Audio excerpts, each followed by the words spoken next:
Jean-Marie Annick, présent. Grégory Allenbach, présent. Coralie Morvan a donné pouvoir à Grégory Allenbach. Gabriel Germain, présent. Catherine Michelot-Varenne, présente. Fabrice Matois, présent. Lydie Chambeux, présente. Christophe Collier, présent. Fabienne Cazola-Romaillefer, présente. Brigitte Perroux, présente. Emmanuel Colombier, présent. Béatrice Belmont, présente. Natacha Arnaud, présente. Aline Evazo, présente. Loïc Chauvelon, Présent. Gilles Sana, Présent. Régis Beau, Présent. Florence Iacono a donné pouvoir à Christophe Ollier, Séverine Ouzini, Présente. Émilie Larguier, présente. Ludovic Laforêt, Présent. Antoine Zami, Présent. Philippe Chabonnon a donné pouvoir à Vedovati Bertrand, Présent. Agnès Petro, Petro, excusez-moi, Petro. je suis désolé. Bertrand Vedovati, Mathilde Nicolai a donné pouvoir à Agnès Petro, Alexandra Courtex, présente. Christophe de Jeunman, Présent. Aurélie Lamonica a donné pouvoir à Alexandra Courtex. Je vais vous proposer maintenant de choisir un secrétaire ou un secrétaire de séance. Et je vous propose le plus jeune d'entre nous, pour l'instant, Antoine Zamit. Donc qui est contre, qui s'abstient, unanimité pour toi. Je vais vous proposer maintenant d'approuver le compte-rendu de l'Assemblée délibérante du procès-verbal du précédent conseil municipal du 28 mai 2026 qui vous a été transmis. Est-ce qu'il y a des questions sur ce compte-rendu? S'il n'y a pas de questions, je vous propose de passer au vote. Qui est contre, qui s'abstient, unanimité. Merci beaucoup. Après le conseil municipal d'élection du maire et de ses adjoints, le samedi 28 mars, il s'agit du premier conseil municipal qui va structurer le mandat qui est à venir. Donc les points à l'ordre du jour, ce sont les règles de fonctionnement du conseil municipal, les règles de la commande publique et la composition des commissions obligatoires et des délégations du conseil municipal. Nous avons travaillé avec les 22 élus majoritaires, tout d'abord avec les 8 adjoints. Et d'ailleurs, je vous remercie pour le travail qu'on a fait tous ensemble. Et nous avons aussi travaillé avec les autres conseillers municipaux de Velo-Laventure-sur-Seine afin que les adjoints soient aidés par le... alors c'est là où tu... Non, cette phrase, je ne vais pas la dire, elle est trop compliquée. Fanny. Oui, enfin, je peux le dire, hein. Aidés par le second cercle des conseillers élus, aidants sur différents groupes de travail et délégations, que ce soit des instances institutionnelles ou pas. Cette organisation, surtout, elle va être déclinée dans les rapports qui vont suivre dans ce conseil. Ce sera beaucoup plus clair ainsi. Donc, j'ai aussi reçu la candidature de la liste Velo-Outavu, avec une majorité de propositions qui ont été faites sur les différentes instances. Certaines qui auront un écho favorable, et certaines, j'expliquerai pourquoi, ce ne sera pas possible. Et c'est encore des choses dont on va parler au fil des rapports. Donc sur le rapport numéro 1,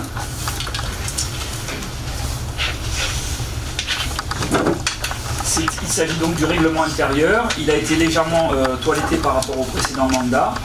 Il est rédigé en mentionnant les éléments du CGCT, donc qui est le Code général des collectivités territoriales, et puis aussi avec des propositions et des précisions qui sont propres à la commune de Velo. Il est composé de 8 parties avec notamment les réunions du conseil municipal, la périodicité, les convocations, l'accès aux dossiers, les saisines des services et les questions, enfin, de conseils municipaux. Ensuite, il y a la tenue des séances du conseil municipal avec des questions du quorum, des procurations, de la police de l'Assemblée, les débats, les votes des délibérations, les amendements, les suspensions de séances. Bon, on n'en a pas eu, j'espère qu'on n'en aura pas. Et clôture des débats, le compte rendu des débats et des décisions, les commissions de travail dont on va parler aussi au fur et à mesure des rapports, le droit d'expression des conseillers municipaux dans les revues municipales aussi, et enfin la mise à disposition d'un local aux conseillers municipaux avec un bureau en mairie qui leur est dédié. Et il est à noter que la campagne électorale est terminée et il n'y a donc pas lieu de tenir des réunions publiques comme lors des derniers mois, mais plutôt, comme on va essayer de le faire tous ensemble, dans une construction collaborative. Donc, ce rapport 1 doit être le fruit d'un vote. Est-ce que vous avez des questions déjà dessus? S'il n'y a pas de questions, je vais vous proposer de passer au vote. Qui est contre? Qui s'abstient? Donc on a une unanimité sur ce rapport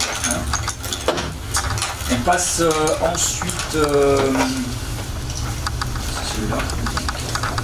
Donc il s'agit de l'article L 2122-22 du CGCT dont j'ai parlé tout à l'heure, qui permet au conseil municipal de déléguer des actes au maire, qui doit rapporter à la fin de chaque conseil municipal tous ces actes, et nous le verrons à la fin de ce conseil municipal d'ailleurs.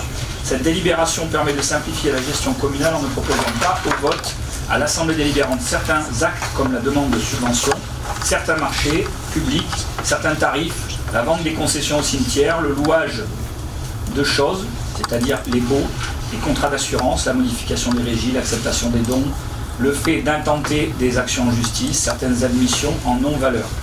Ces actes sont évidemment envoyés en sous-préfecture pour le contrôle de légalité et les actes sont chaque fois listés et font l'objet d'une information en fin de conseil municipal. Voilà. Est-ce qu'il y a des questions par rapport à ça? Bon, s'il n'y a pas de questions, on passe au vote. Qui est contre? Qui s'abstient?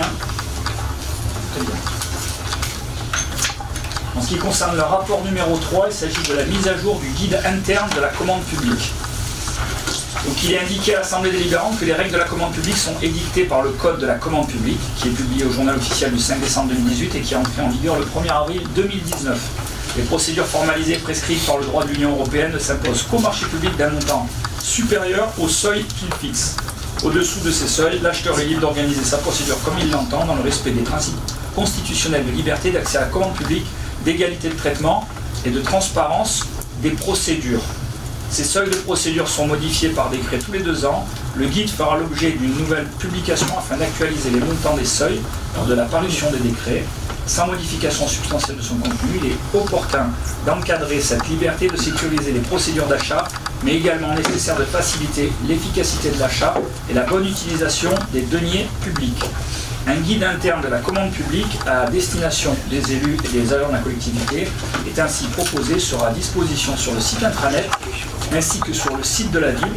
Il est donc proposé à l'Assemblée délibérante d'approuver ce guide dont le projet est soumis à son examen. Le conseil municipal est invité à se prononcer sur le guide interne de la commande publique, joint en annexe que vous avez reçu avec votre convocation. Donc les procédures applicables de la commande publique en ce qui concerne les fournitures, les services, jusqu'à 60 000 € hors taxe, elles peuvent être faites sans publicité ni mise en concurrence. Il y aura un contrat écrit à partir de 25 000 € hors taxe. Donc sur ces fournitures et services et sur cette somme-là, publicité non obligatoire, pas de commission et une décision municipale quand c'est supérieur à 25 000 € hors taxe.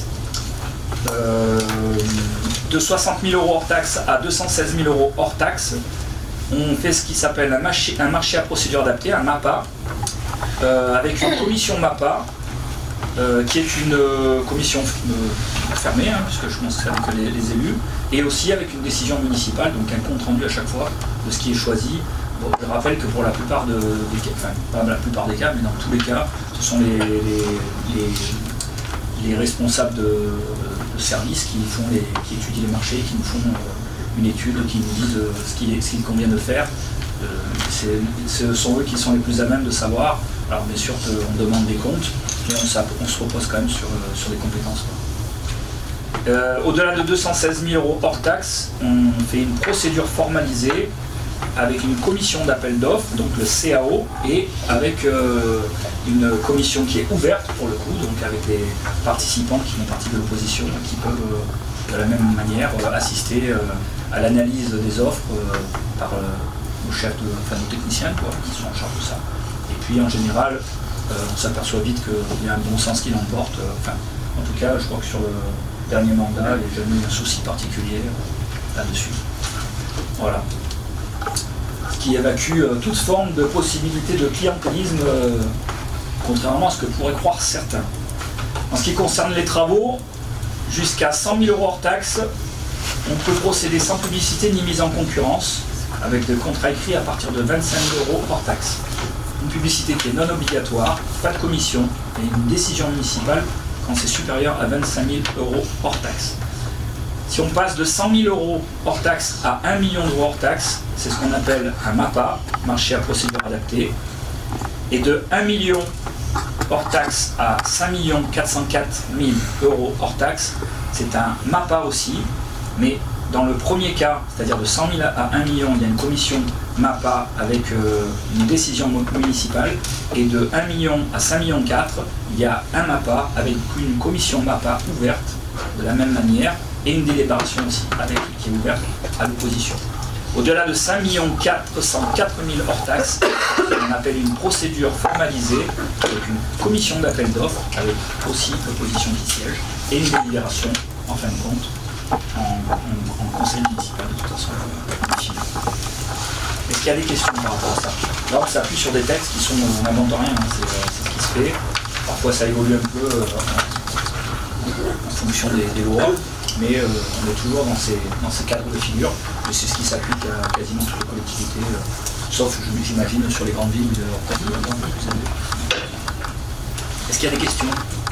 Quand est-ce qu'on peut s'inscrire sur les commissions? On va en parler. Ouais, ça va être le sujet des prochains rapports. Est-ce que vous êtes... je vais vous proposer de voter ce rapport, auquel il n'y a finalement pas grand-chose à dire. Est-ce que quelqu'un est contre? Qui s'abstient? Unanimité, je vous remercie. Rapport numéro 4, il s'agit de l'élection des membres donc, de la commission d'appel d'offres, la CAO. Il est indiqué à l'Assemblée délibérante qu'il convient de procéder à l'élection des nouveaux membres de la commission d'appel d'offres CAO suite au renouvellement intégral du conseil municipal. Dans les communes de 3500 habitants et plus, cette commission est composée en plus du maire, président de la commission, par 5 membres titulaires élus par le conseil municipal en son sein à la représentation proportionnelle au plus fort reste. L'élection a lieu à bulletin secret, sauf si l'Assemblée décide à l'unanimité de ne pas recourir au scrutin secret. Pour les marchés fournis et services supérieurs à 216 000 € et pour les travaux supérieurs à 540 000 5 404 000 €. Il est procédé selon les mêmes modalités à l'élection des suppléants en nombre égal à celui des membres titulaires. L'élection des membres titulaires et des suppléants a lieu sur la même liste sans panachage ni vote préférentiel. Il est proposé à l'Assemblée délibérante de ne pas recourir au scrutin secret pour l'élection des membres de la commission d'appel d'offres. Le conseil municipal est invité à procéder à la désignation des membres de la commission d'appel d'offres. À compter de la réception de la présente note de synthèse, les candidatures concernant à cette élection sont ouvertes et seront déposées auprès du maire en début de séance. Donc, il est proposé, là c'est là où il faut faire un vote avec le bulletin, ou on est proposé quand même de faire ça. Il n'y a pas besoin. Donc la majorité c'est 4 élus, il y a 4 élus de la majorité qui sont représentés. Et dans l'opposition, il y a un élu d'opposition et un suppléant, c'est ça? Oui, mais attends, avant de proposer, je veux d'abord proposer quelque chose. Sinon, donc il y avait M. Vedovati qui s'était proposé pour y participer, et il nous faut aussi un suppléant. C'est un suppléant ou on peut prendre aussi non, il faut un suppléant. Donc le suppléant, peut-être je propose que vous y participiez. Allez, voilà. Donc, suppléant de M. Vedovati et les candidats de la liste rationnelle. Donc c'est bien ça. Donc, est-ce que vous avez... C'est bien ça, alors, hein, on ne fait pas de bêtises. Hein. Donc, vous pouvez nous donner un suppléant. Oui, M. Chabanon. M. Chabanon. Alors, notez. Et donc, vous, ce serait pas en tant que suppléant, mais M. Juneman. De Juneman, excusez-moi. Et en suppléant aussi, quelqu'un? Oui, mais voilà, concrètement, si on fait un vote, pour le faire, mais avec 22 voix, 3 voix et 4 et ah oui, ça veut dire que du coup, il faut faire un vote. Vous ne pouvez pas rentrer dans la CAO parce qu'il y a 5 membres en fait. Donc, ce que je vous propose, c'est en majorité élue Fabienne Maillefer, Coralie Morvan, Grégory Allenbach, Fabrice Matois en titulaire, et en suppléant Florence Iacono, Séverine Ouzini, Natacha Arnaud, Catherine Michelot-Varenne. Et dans l'opposition, M. Vedovati avec en suppléant M. Chabanon et M. De Jeuneman. Ça vous va? Si vous en êtes d'accord, on évite de passer par les urnes. Voilà. Alors déjà, je vais vous demander, est-ce que vous êtes OK pour qu'on évite les urnes et qu'on fasse ça à main levée? Qui est contre? Qui s'abstient? Donc tout le monde est d'accord. Maintenant, on va passer au vote de ces deux listes. Qui est contre? Qui s'abstient? Unanimité, je vous remercie. En fait, c'est qui est pour la première liste de l'aventure citoyenne avec les membres adoptés. Donc chaque liste doit être faite alors. Alors pour la proposition des élus majorité de l'aventure citoyenne, la proposition qui vous a été faite, qui est contre? fait, qui est pour, on va dire. Plutôt qui est pour. D'accord, qui est pour alors. A priori, Vous êtes pour la liste Velo l'aventure citoyenne? C'est la première fois qu'on me l'a fait celle-là. Oui. C'est qui est pour simplement. Non, je pose juste la question. Oui, ça sera les deux, ça revient au même. En fait. on peut pas être C'est juste de l'administratif. Là, voilà. Non, mais là vous avez tous voté pour la liste majoritaire. Ah oui, c'est ce que Oui, ça ça veut veut dire qu'après vous pouvez pas avoir de poste d'opposition. Donc,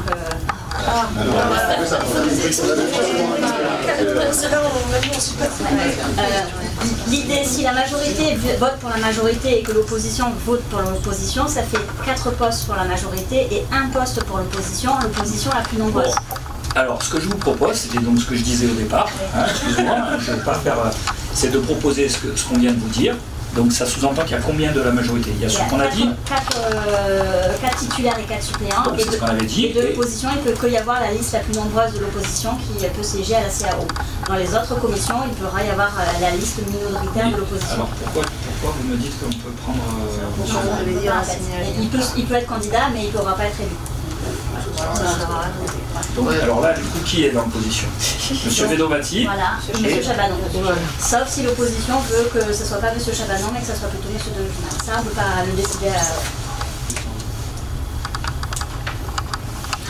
Et vous avez un souci d'ouverture dans votre équipe, donc ça vous va bien. Suppléant Monsieur De Juna, ça vous va? On dit qu'il y a une liste candidate avec à la fois Monsieur Vedovati et en suppléant Monsieur De Juna. Compris. Du coup, on en revient au vote initial. Est-ce que quelqu'un est contre cette proposition? Est-ce que quelqu'un s'abstient? Donc, unanimité, on va procéder comme ça. Rapport numéro 5. Il s'agit de l'élection des membres de la commission des marchés à procédure adaptée, donc les MAPA. De la même manière, là, je me méfie maintenant. Comme pour la CAO, nous proposons Fabienne Casolaro, Coralie Morvan, Grégory Allenbach, Fabrice Matois en titulaire, Florencia Cono, Séverine Ouzini, Natacha Arnaud, Cathy Michelot en suppléante. D'accord? Là, en opposition, on nous a proposé Nicolaï plus un suppléant. Ce qui pourrait être peut-être intéressant, c'est de faire l'inverse. C'est-à-dire de vous mettre en titulaire et de prendre Madame Nicolaï en suppléant. Madame Nicolaï va rester titulaire. Par contre, on peut prendre en suppléant. Oui, mais vous proposez la même chose que tout à l'heure. Tout à fait. Bon, Ça sera moi le suppléante. d'accord, ok. On est bon? Allez, on passe au vote sur cette proposition. Qui est contre? Qui s'abstient? Unanimité, je vous remercie. Rapport numéro 6, élection des membres de la commission de délégation de services publics, la DSP. On a quelques-unes sur Velo, notamment en ce qui concerne le nettoyage, ce qui concerne les... C'est sur laquelle? Sur les crèches. Ok, très bien. Principalement crèches, allez, j'aurais dû lire, c'est ça? Actuellement par la mutualité française qui s'occupe de nos crèches. Donc là, il est proposé pour la majorité Lydie Chambeux, Fabienne Maillefer, Florencia Cono, Natacha Arnaud en titulaire, et en suppléant, Aline Evazo, Régis Vaux, Séverine Ouzini, Cathy Michelot-Varenne. En opposition, il y avait une proposition de Philippe Chabanon, du suppléant. Est-ce que vous voulez prendre un suppléant ou est-ce que vous voulez proposer quelqu'un et à ce moment-là, on passe au vote? Allez, donc on laisse Monsieur Chabanon en titulaire et Alexandra Cortex en suppléant. Est-ce que ça vous va? On passe au vote. Qui est contre? Qui s'abstient? Unanimité, je vous remercie. Rapport numéro 7. Comité social territorial avec la détermination du nombre de représentants du personnel de la collectivité et du maintien du paritarisme. Il est proposé au conseil municipal de fixer le nombre de représentants du personnel du comité social territorial, le CST, à 3 titulaires et 3 suppléants, et de maintenir le paritarisme numérique en fixant le nombre de représentants de la collectivité égal à celui des représentants du personnel. tu veux préciser peut-être par rapport au CST le besoin qu'il y avait? Alors le CST, donc c'est l'organe qui est maintenant fusionne entre le CHSCT et le CT, donc le Quelque chose de très comité simple, hein. d'hygiène et santé au travail et le comité technique. Il se réunit 4 à 5 fois par an sur les changements d'organigramme, les suppressions de postes, etc.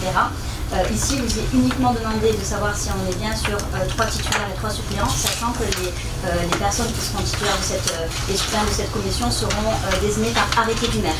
Donc on est uniquement sur le nombre de personnes et l'idée c'est de faire 3 élus de la collectivité et 3 agents élus au sein des agents, sachant que nous sommes 114 agents au 1er janvier 2026. Avec 68 femmes et 46 hommes. Donc là, l'idée, c'est vraiment de dire on veut la même chose entre les agents que les élus. Donc en fait, il n'y a pas de suppléant. On a 3 titulaires.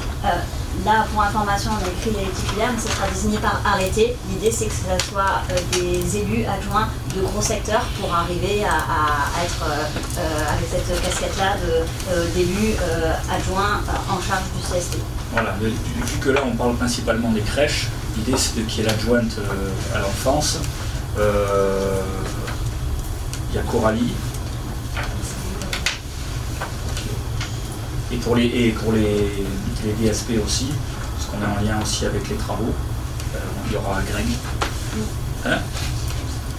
Donc est-ce que vous êtes d'accord sur le fait qu'on nomme 3 titulaires? Vous pouvez être contre, mais voilà. Moi c'est pour tout simplement parce que c'est plus pratique de travailler sur cette DSP. Donc qui est contre, qui s'abstient, on parle là-dessus. Et donc on nous a proposé les 3 noms. Qui est contre? Les noms sont faits par arrêté, donc ah oui, donc on vous tiendra compte de la décision. Ok. Ça c'est heureusement qu'on le fait qu'une fois dans le mandat, parce que c'est un peu compliqué. Rapport numéro 8, désignation des contribuables susceptibles d'être désignés comme membres de la commission communale des impôts directs, le CCID.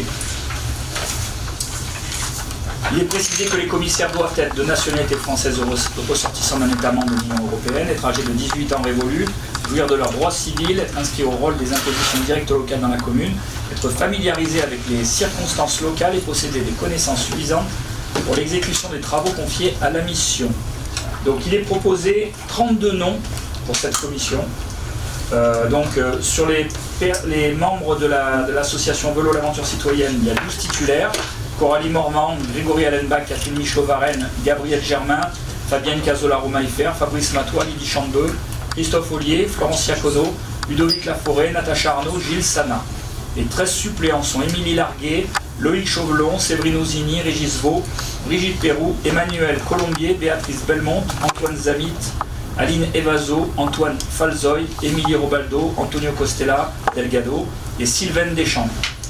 Dans les personnes membres de Vélo est à vous, nous avons 2 titulaires, Philippe Chabanon et Mathilde Nicolaï, 2 suppléants, Bertrand Vedovati, Agnès Petro. Et dans les personnes membres de Raciné Avenir, nous avons 2 titulaires, Alexandra Courtec, Christophe de Juneman et 1 suppléant, Aurélie Lamonica. Ok. Donc on va passer au vote. Qui est contre? Qui s'abstient? L'unanimité, je vous remercie. C'est à peu près une réunion par an. Rapport numéro 9, fixation du nombre de membres du conseil d'administration du Centre communal d'action sociale, le CCAS, et élection des membres élus. Donc, le conseil d'administration du CCAS est présidé par le maire et comprend un nombre égal des membres élus par le conseil municipal et des membres nommés par le maire. Les membres élus en son sein par le conseil municipal le sont au scrutin de liste, à la représentation proportionnelle au plus fort reste, sans panachage ni vote préférentiel, le scrutin est secret. Maintenant, comme pour les autres rapports, moi on peut vous proposer quelque chose et vous voyez si on peut s'épargner ça. Donc de la majorité, Cathy Michelot, Fabienne Maillefer, Béatrice Belmont, Natacha Arnaud, Brigitte Perroux, Fabrice Matois, avec en suppléance Antoine Zamit et Gilles Sana. Dans l'opposition, Madame Nicolaï, de Vélo est à vous, plus a priori il faudrait un suppléant. Donc Agnès Petro. Agnès Petro. Et dans l'opposition en titulaire, si vous avez quelqu'un qui serait un peu sensibilisé aux affaires sociales, au CCAS, il faudra nous donner le nom. Oui, allez. Alexandra Cortex. Et en suppléant, Aurélie, comment? Aurélie Lamonica. Donc si vous en êtes d'accord, on passe au vote. Qui est contre? Qui s'abstient? Unanimité. Dans le rapport numéro 10, on va désigner des représentants communaux au sein de la commission locale d'évaluation des charges transférées, la CLECT, pour la métropole Aix-Marseille-Provence. Ce sera le sujet bien entendu dans pas longtemps au niveau des finances et au niveau du fonctionnement de la métropole, puisque comme ça ne vous a sûrement pas échappé, il y a eu une nouvelle présidence aujourd'hui à la métropole, donc avec Nicolas Isnard, un nouvel exécutif. Et donc dans les travaux qu'il y aura peut-être... il y aura forcément un travail de la CLECT. La CLECT, c'est l'organisme qui, lorsqu'on fait remonter les compétences de certaines communes à la métropole, voire de la plupart des communes, il y a un calcul de ce que ça équivaut en termes de budget dans les finances, et c'est ce qui est prélevé à la ville lorsque cette compétence remonte à la métropole. Voilà. Un calcul qui donne lieu à beaucoup d'observations et beaucoup de tensions, puisqu'il a été fait au tout début de la métropole, et il a été fait de manière discutée et discutable par beaucoup de gens qui pensent que certaines villes s'en sont beaucoup mieux sorties que d'autres. Voilà, ce sera peut-être un sujet à l'avenir. Donc, cette assemblée délibérante, il est possible... il y a 2 personnes en fait. Moi j'y suis de fait, de toute manière, à la CLECT. Et je proposais à Fabienne d'y participer, étant donné sa nouvelle délégation sur les finances. Donc ça permettra, je pense, d'être au plus près de ça, en sachant que de toute façon c'est décidé au niveau métropolitain et que tout est rapporté en conseil municipal à la fois. Il n'y a pas vraiment un pouvoir décisionnaire une fois que ça a été voté au conseil métropolitain. Donc si vous en êtes d'accord, on va passer au vote. Qui est contre? Qui s'abstient? Rapport numéro 11, désignation d'un délégué représentant les élus auprès du Comité national d'action sociale, le CNAS. Alors on pourrait croire qu'on est vraiment dans la loi du CCAS, mais en vérité on est plutôt en rapport avec les ressources humaines, puisqu'il s'agit de la partie sociale, mais de nos services au niveau des ressources humaines. C'est pour ça qu'il y a une personne à désigner. Je vous propose Grégory Allenbach, qui fait de sa position sur notamment les ressources humaines. Si on va passer au vote, qui est contre, qui s'abstient, je vous remercie. Rapport numéro 12, élection des représentants communaux au syndicat intercommunal à vocation multiple, le CIVOM de l'Arc de l'Étang. Là je crois que donc il nous faut 3 personnes, et moi je vais siéger, puisque je suis président du CIVOM pour l'instant. Le CIVOM, c'est un syndicat qui est très important pour notre bassin de vie, tout simplement parce qu'il n'en reste plus beaucoup des syndicats intercommunaux. Ils ont été supprimés, beaucoup, justement du fait de remonter tout à la métropole. Et nous, il nous permet de gérer, historiquement, c'est un syndicat qui nous a permis de gérer la gestion du gymnase Santaro, qui est à côté des pompiers, et qui permet d'y faire s'entraîner des clubs intercommunaux, mais aussi les téléalarmes, qui était géré par ce syndicat, mais qui aujourd'hui est géré par le département. Je dis pas de bêtises, là, c'est le département, c'est ça. Et puis il y a aussi la gestion de l'Arc et de tout ce qui est voilà, tous les contours de l'Arc, et ce qui est en rapport avec. Voilà. Donc ça reste un dossier, ça reste un syndicat qui est assez sensible et assez important, puisque aujourd'hui notamment on travaille ensemble pour faire des études sur des projets de pistes douces, cyclables, qui pourraient être le long de l'Arc, mais aussi de l'aménagement, de la sensibilisation. Voilà, les maires sont quasiment tous, font partie de ce CIVOM-là. Donc pour ces raisons-là, j'ai choisi d'y être avec Christophe Ollier, parce qu'il est en lien de la mobilité et qu'on a aujourd'hui un agent sur la ville qui travaille sur la transition et sur la mobilité.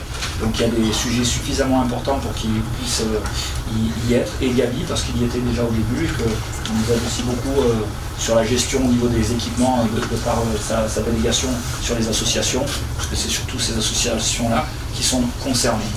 Donc je propose donc ces 3 noms, et je vais les soumettre au vote si vous voulez bien. Donc qui est contre? Qui s'abstient? Je vous remercie. Rapport numéro 13, désignation des délégués de la commune au syndicat intercommunal à vocation unique, le CIVU, équipement du centre hospitalier de Salon du Pays Salonnais. Là aussi c'est pareil, c'est un syndicat qui a été fait vraiment pour l'hôpital Salonnais, pour ce projet-là. Donc moi j'y suis de fait parce que ça a été créé pour que les maires y soient présents. Je rappelle quand même que c'est un projet sur lequel la ville s'est engagée, comme toutes les villes du territoire salonnais, à la hauteur de 88 000 € si je ne dis pas de bêtises, et sur lequel il y a un travail en commun et surtout qui nous tient au courant de ce qui se passe.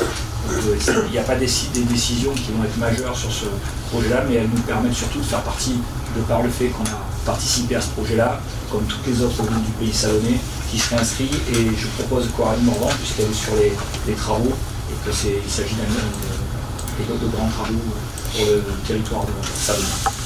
On va passer au vote. Moi, vous avez des questions. Si on passe au vote, qui est contre, qui s'abstient. Merci. Rapport numéro 14, il s'agit de relatif à la désignation d'un délégué communal au sein de l'établissement public d'aménagement de gestion de l'eau, l'EPAGE, avec cet établissement qui s'appelle Ménélic, qui s'appelait le SAGE avant, ou le Saba. Le Saba ou le SAGE? Je crois que c'était le Saba, et ça a été rebaptisé à l'époque de M. Olivier Guiraud. Voilà, donc c'est un établissement public d'aménagement et gestion de l'eau, et l'aménagement, la restauration, la préservation, la mise en valeur de l'arc, de ses affluents et du réseau hydrographique en général. Les représentants des communes au sein du comité syndical de Ménélic sont désignés par la métropole Aix-Marseille-Provence. Donc je propose Fabrice Matois, tout simplement par sa délégation sur la prévention et les risques, et Emmanuel Colombier, puisqu'il va travailler étroitement sur l'aménagement et qui est sensibilisé de par le travail qu'il a fait, sa présence au sein de la RES, mais au sein aussi de... Fleuve vivant aussi. Voilà, exact aussi. Donc je vous propose ces deux noms. On passe au vote. Qui est contre? Qui s'abstient? Merci. Rapport numéro 15, il s'agit de l'adhésion à l'agence d'urbanisme Pays d'Aix-Durance, l'OPA, et la désignation des représentants communaux en son sein.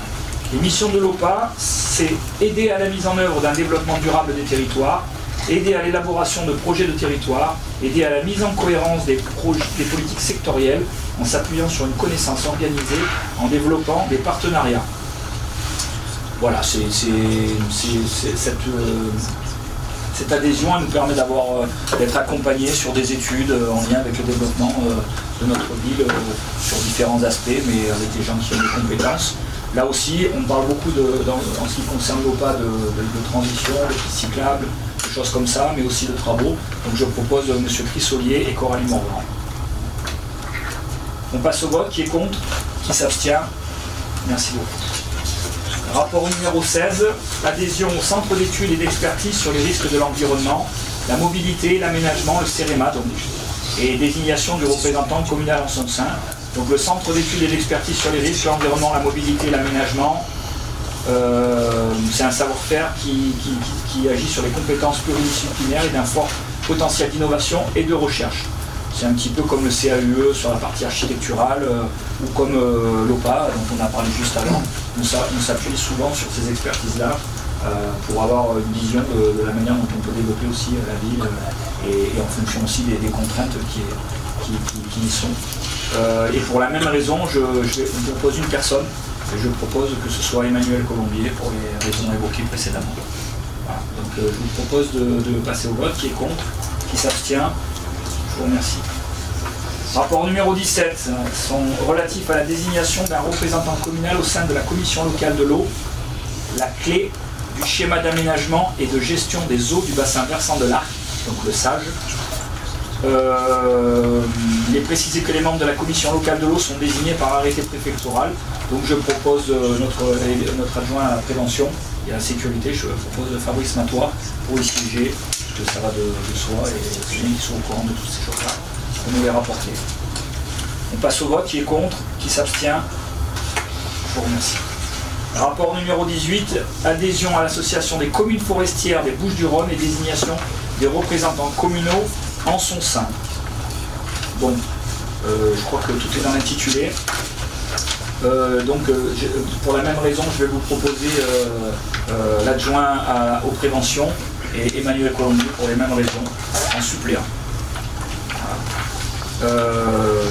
Voilà, c'est l'association qui agit pour une gestion durable de la forêt, de prise en compte dans les politiques publiques, de développement de territoire, au même titre que l'OPA, le CEREMA, toutes ces autres instances dont je vous ai parlé.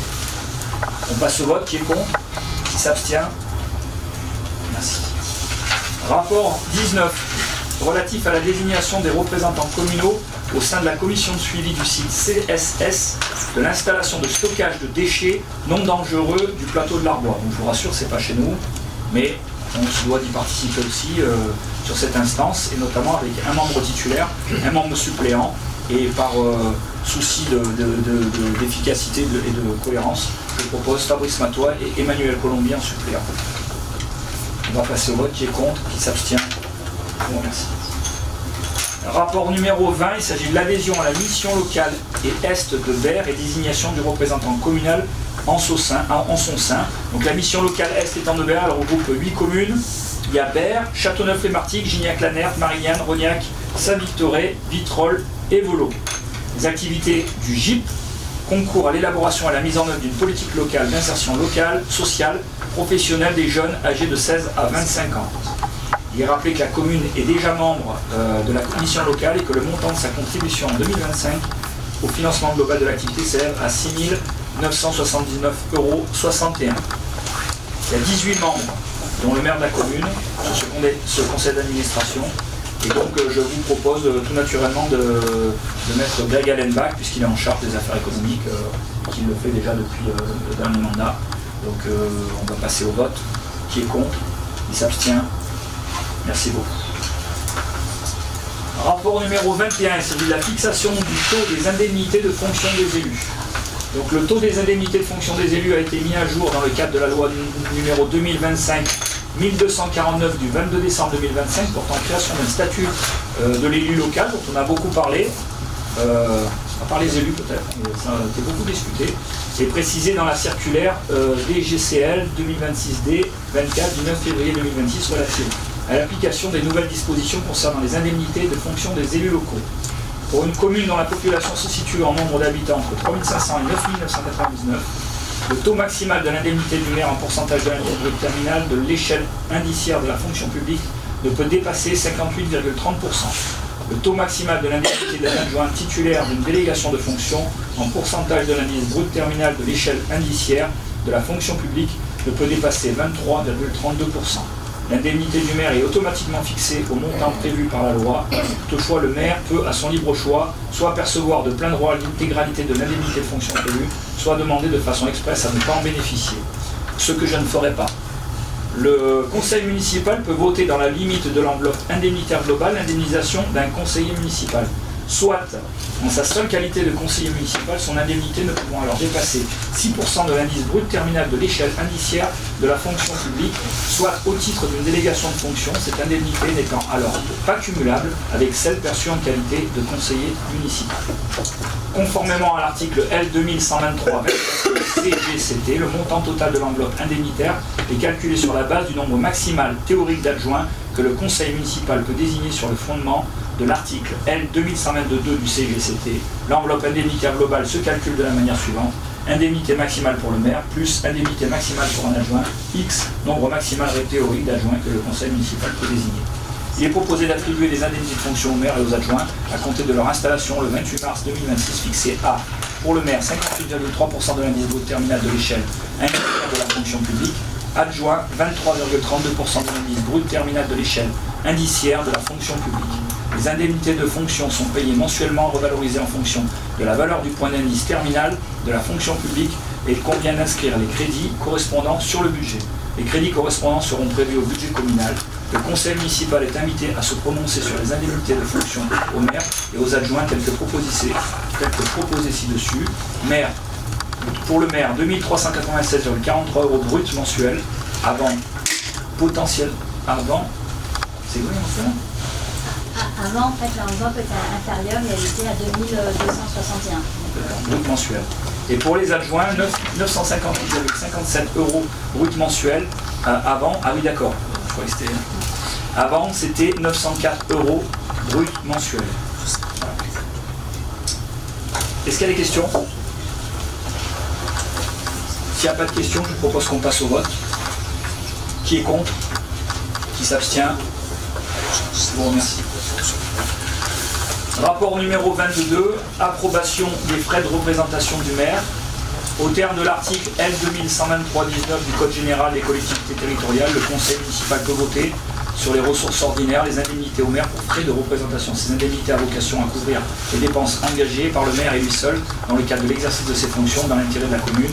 Le versement et l'indemnité subordonnés à la production des pièces justificatives des dépenses engagées par le maire. Il est proposé à l'Assemblée délibérante de déterminer une enveloppe fixe, unique, annuelle, d'une somme de 1 500 € jusqu'à la fin de la mandature 2026-2032. C'était la somme qui était déjà précédemment était proposée. Le conseil municipal est invité à se prononcer sur la fixation de cette enveloppe. Je tiens à préciser qu'elle n'est pas forcément utilisée, et ça permet de vous donner une possibilité si tel était le cas. Est-ce qu'il y a des questions? Pas de questions? On passe au vote. Qui est contre? Qui s'abstient? Je vous remercie. Rapport numéro 23, exercice du droit individuel à la formation des élus locaux. Nous sommes tous concernés à l'orientation et à l'ouverture des crédits. Donc, il est proposé à l'Assemblée délibérante de retenir les thèmes prioritaires, comme les formations que vous pouvez avoir en lien avec les délégations ou l'appartenance aux différentes commissions des conseillers municipaux, mais pas forcément que ça. Les fondamentaux de l'action publique locale, les finances publiques, les marchés publics, l'intercommunalité, il y a des petits points d'exclamation honnêtement, il y en a énormément.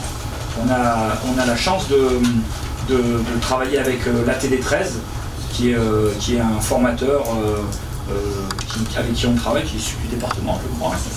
Je crois qu'on paye 2 600 € par an de cotisation. Et chacun d'entre vous, opposition, majorité, vous pouvez avoir accès, vous avez un super livret, si vous ne l'avez pas, on vous le fera passer, avec énormément de possibilités de formation. Ça peut être sur la prise de parole en public, ça peut être sur toutes les délégations qui existent, sur la culture, sur les finances, sur plein de choses. C'est vraiment très enrichissant. Ça a été beaucoup utilisé par les élus sur les premières années de mandat. Après, on finit par savoir un peu plus ce dont on a besoin. Et vous savez que vous y avez droit. Donc, on vous le mettra à disposition. Et là, il s'agit donc c'est juste à titre informatif, il faut le voter. Donc, il faut voter quoi exactement? La convention? Le fait que vous pouvez exercer. C'est une information, ça. Et en confiant que les indemnités sont obligés, que les frais de déplacement sont remboursés, qu'il est possible d'avoir des absences par rapport aux vies professionnelles des uns et des autres, et que l'on fixe le plafond à 2,5 du montant maximum des indemnités de fonction. Voilà, on va le voter. En fait, voilà, ce qu'il faut savoir, c'est quelque chose qu'on paye 2 600 € par an pour que vous puissiez chacun avoir des formations de qualité tout au long du mandat et dans quasiment tout ce qui concerne la gestion d'une commune. Ce qui, franchement, pour 2 600 €, vous verrez, en général, ça se passe beaucoup à Vitrolles dans le coin, c'est vraiment pas très loin et ça dure une journée. C'est ça. Donc voilà, on va passer au vote. Qui est contre? Qui est pour? Qui s'abstient? Donc tout le monde est en unanimité, je pense que les gens faire. Rapport numéro 24, il s'agit de la modification du tableau des emplois communaux. Alors là, vous allez voir, pour ceux qui n'ont pas l'habitude, tout au long du mandat, régulièrement dans les conseils municipaux, on fait des réajustements sur le tableau des emplois communaux, puisque parfois on a des agents qui partent, qui sont sur certains statuts, et puis après on en embauche qui ne sont pas peut-être sur le même statut, pas sur le même grade, sur les mêmes fonctions. Donc on crée des nouveaux postes, on est obligé de créer, quand on embauche quelqu'un, on est obligé de créer un poste qui corresponde à la personne qu'on a embauchée. Une fois qu'on a embauché, parfois, on annule ces postes, on vote les suppressions d'un poste, puisqu'on n'a plus besoin de ce poste-là. J'aime beaucoup cette ambiance. Donc en fait, là, il s'agit d'un poste, c'est un emploi non permanent de collaborateur de cabinet à temps complet. En réalité, il existe déjà, simplement il est arrivé en fin de contrat et on va renouveler ce poste avec le changement qui a été de mandat. Pour le nouveau mandat. Il s'agit quand même des postes qui politiquement peuvent s'arrêter en fin de mandat. Donc si vous le voulez bien, on va passer au vote. Qui est contre? Qui s'abstient? Rapport numéro 25, il s'agit de l'approbation de la convention de mise à disposition de locaux et de biens municipaux à la communauté professionnelle territoire de santé, CPTS, Village de l'Arc, à titre gratuit.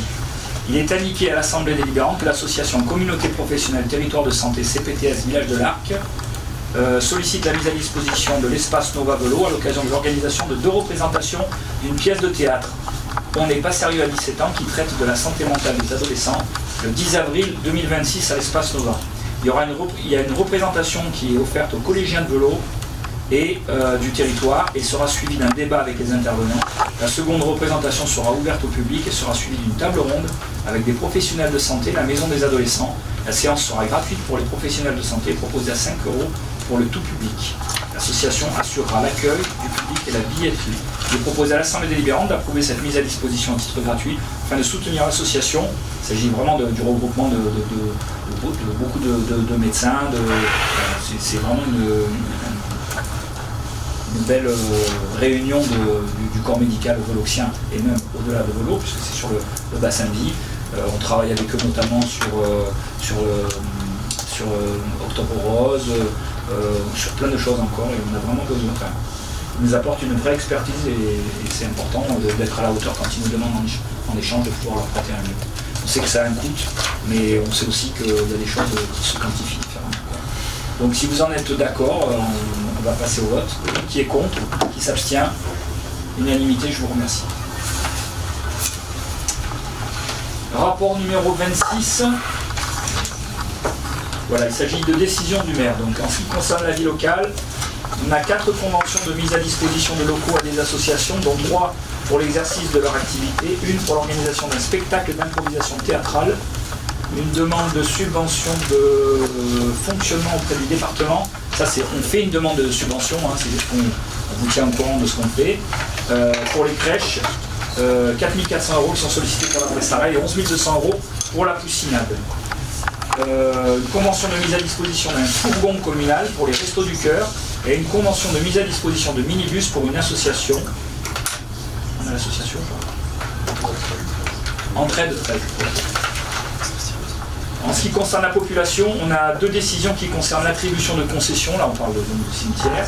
Pour la culture, les décisions concernent 2 conventions de mise à disposition gratuite de l'espace B, donc l'entrée de l'espace Nova et du bar situé au sein de l'espace Nova Velo à des associations dans le cadre de l'organisation de spectacles les 6 mars 2026 et 21 mai 2026 pour le hand et pour la FCPE du collège. Une décision relative au renouvellement de l'adhésion à l'association Le Cercle du Midi, réseau Chaînon.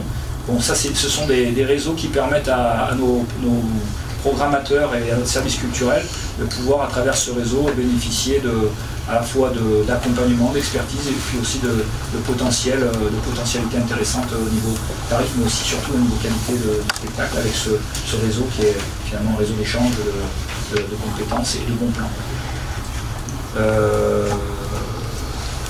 Renouvellement d'adhésion. On a le montant d'adhésion? Oui.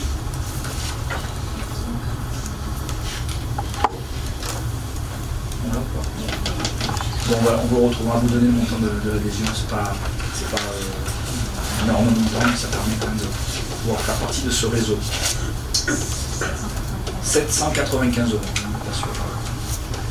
Il y a une convention de location de l'espace Nova Velo pour l'association Contretemps Danse dans le cadre de l'organisation d'un gala de danse les 17 et 20 juin 2026. Alors quand on parle de convention de location, vous l'avez rajouté, du coup. J'ai demandé à la rajouter, c'est vraiment une location. Donc là on est sur un montant de 4 500 € pour l'école de danse de Coudux qui participe et qui organise chaque année. Il y a ensuite 2 demandes que nous faisons de subvention au Conseil départemental des Bouches-du-Rhône pour les festivités d'été 2026 avec 24 788 € hors taxes sollicitées et la programmation culturelle 2026-2027 avec 33 758 € hors taxes sollicitées. Quelque chose qu'on fait régulièrement. Dans tout ce qu'on fait, on essaie de demander de monter des dossiers d'aide du département. Ensuite, en ce qui concerne les services techniques, on retrouve l'attribution de 2 marchés à procédure adaptée. Un qui concerne l'aménagement du parking Parisis qui a débuté avec l'entreprise Sogev pour un montant de 262 578,27 €. Pour le balayage mécanique des voiries et du marché d'approvisionnement à l'entreprise Silim Environnement pour 108 314 € hors taxe. Un avenant à l'accord cadre à bon de commande pour des travaux d'entretien et de rénovation des voiries et réseaux communaux, avec une prolongation de la durée de 4 mois jusqu'en juillet 2026 en raison de la période électorale. Ensuite, nous avons 6 demandes d'aide financière encore au Conseil départemental des Bouches-du-Rhône pour l'élargissement du chemin de Marseille et le renforcement de la DECI dans le cadre de la dotation de soutien à l'investissement local, la DECIL, pour l'année 2026 de 144 214,20 € qui sont sollicités. Pour la lutte contre les vitesses excessives, nous sollicitons aussi une aide de 60 000 €. Pour les travaux de rénovation et de mise en sécurité de l'espace Nova et de l'hôtel de ville, nous demandons 57 557,86 €. Pour les travaux de rénovation de la toiture de la maison pour tous, nous demandons 59 500 €.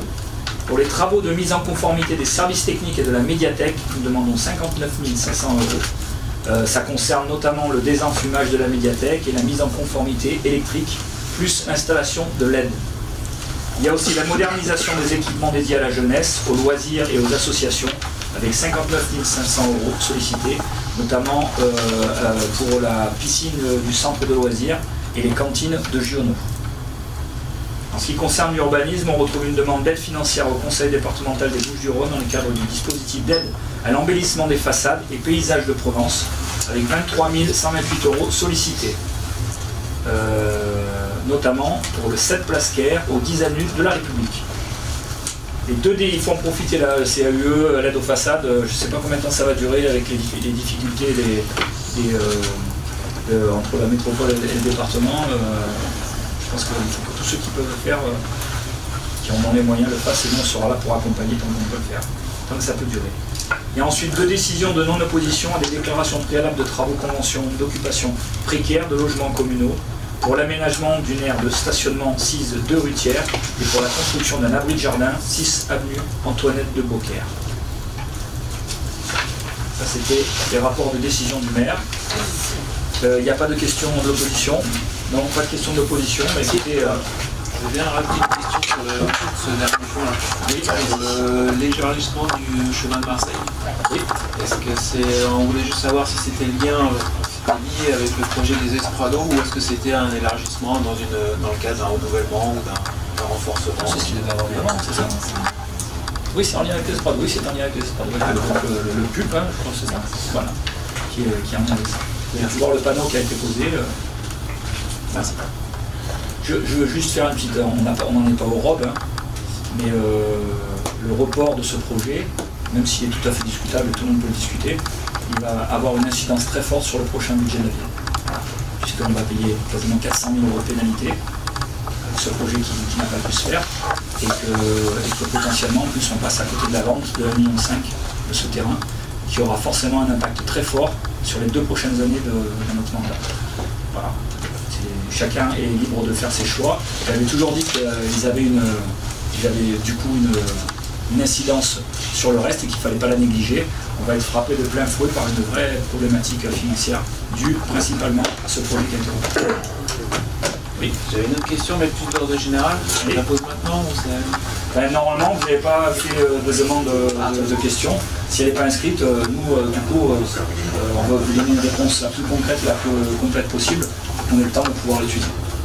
Maintenant, je reste à votre disposition si vous me posez une question et si je peux y répondre, je le ferai. Mais pas dans le cadre du conseil municipal. Désolé.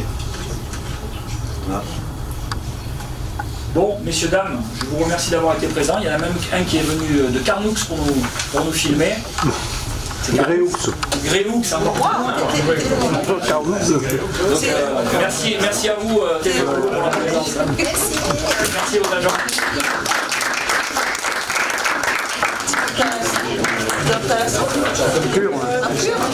Ah oui, elle était là-bas. Pas fait plus, j'ai fait 10 ans, j'ai samedi. C'est à 1 heure de jour.